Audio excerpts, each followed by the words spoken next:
auto workers supporting Trump here echo his attacks on Biden's clean energy incentives and his claim illegal immigrants are to blame for lost jobs. But if you do it the wrong way, I think you should get round up and just thrown out. Now, a lot of times in these blue wall states that we're talking about, Pennsylvania, Wisconsin, and Michigan, the get out the vote, the organization, the let's make sure that people show up on election day kind of efforts are sort of farmed out by Democrats to major labor unions. That's why getting the Teamsters and the UAW and the Ironworks, Steelworkers, all these other unions on board is a major, major advantage for Democrats historically. That's also why this year, more trouble for Democrats, because not only have some of those major unions not endorsed Kamala Harris like they did for Joe Biden 4 years ago, but the actual union members, if you pull them individually outside of the organizations and leadership of the unions, they're overwhelmingly supporting Donald Trump right now. Here's a look at it thanks to CNN, of all outlets. Macomb County, Michigan.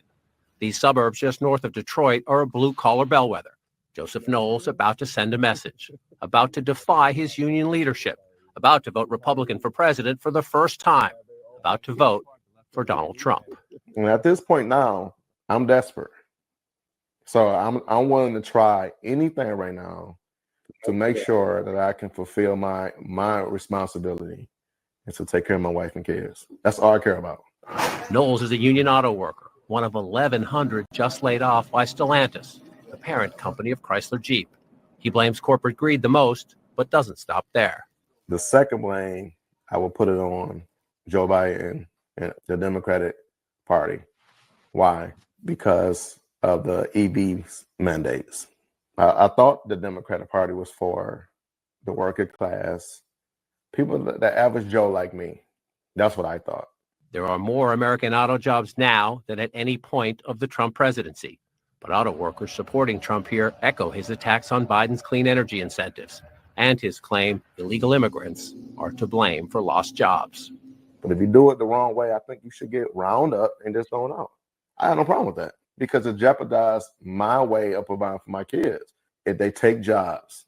Knowles waves off friends who call Trump racist, says he doesn't believe Vice President Harris is up to the job, and he spars with family members who say he should stay a Democrat. Oh, man, I took it from my mom, from my auntie, cousins, my sister. They came at me. I bet they do. What a courageous man. Home County. And by the way, such great dignity that he has, where he says, listen, I got to take care of my family. I got to do what's right.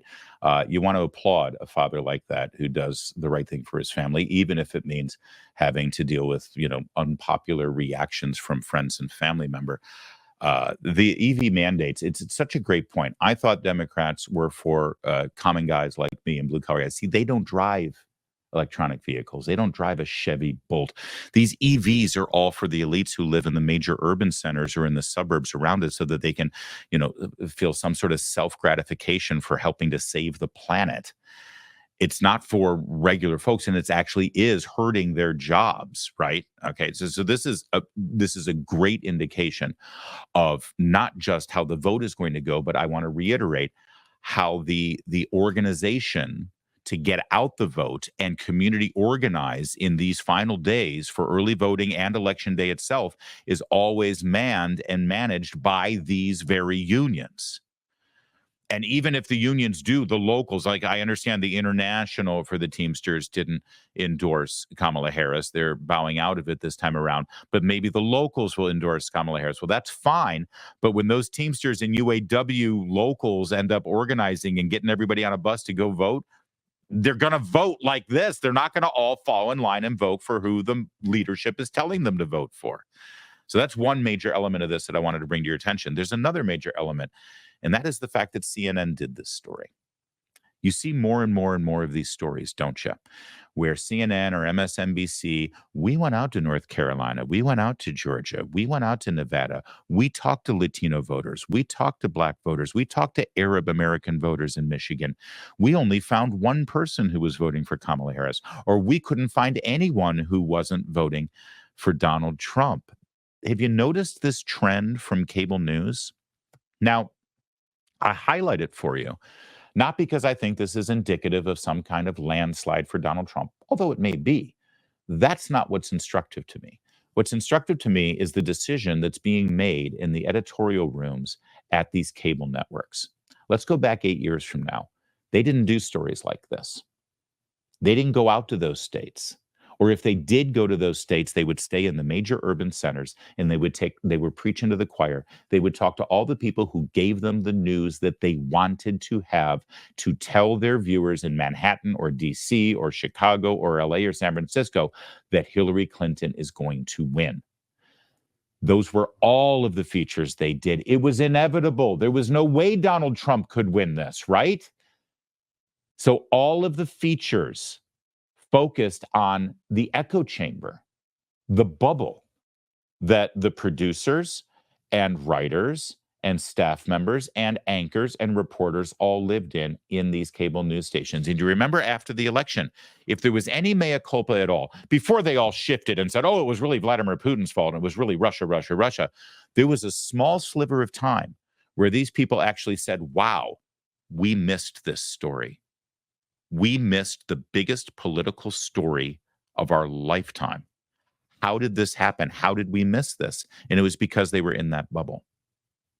And this time around, it occurs to me that there is a very deliberate decision being made to not miss the story.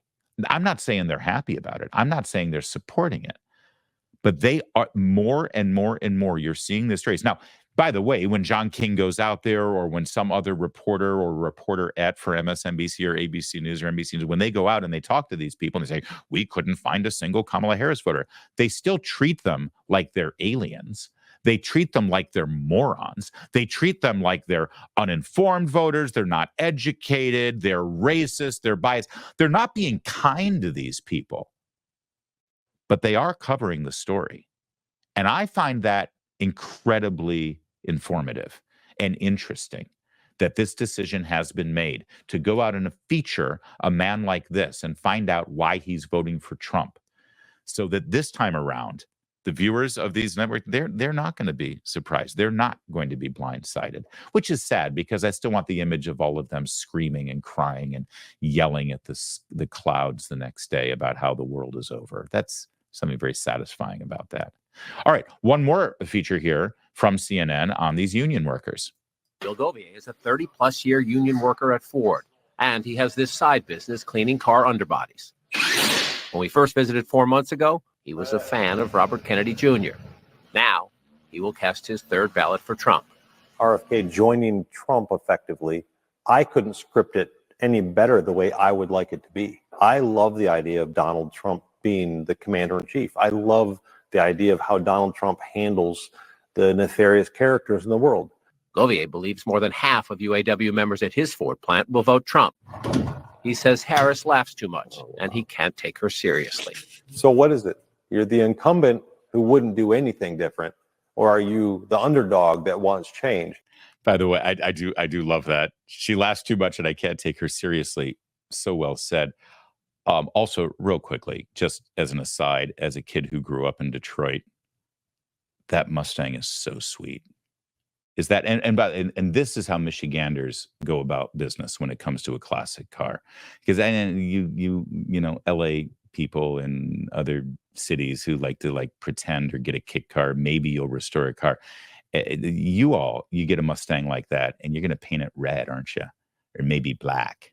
But no, that ivory color, that is one of the factory colors that they offered back then, because I know my oldest brother had a Ford Falcon, 1965, I think, Ford Falcon, maybe 1963, and it was that color. And God, that's beautiful. Did you see that Mustang? All right, I digress.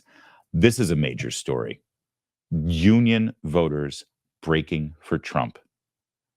And again, defying their leadership. The Teamsters, I think, and maybe the National Firefighters are the only two unions that did not officially endorse either candidate.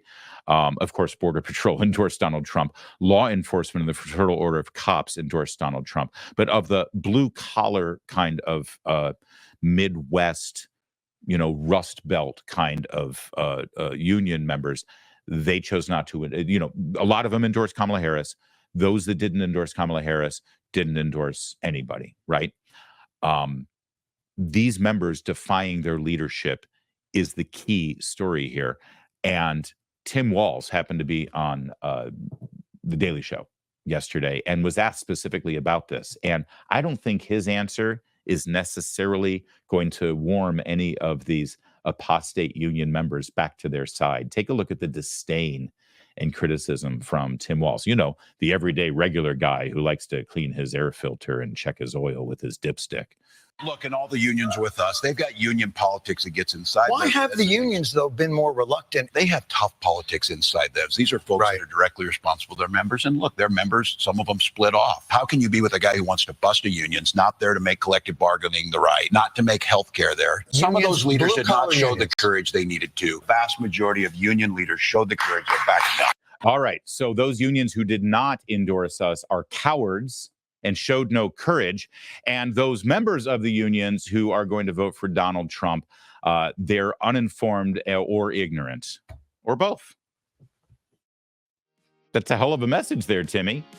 I'm sure it's going to warm a lot of those voters up over to your side. Keep it up, please, especially while you're in Wisconsin with Barack Obama today.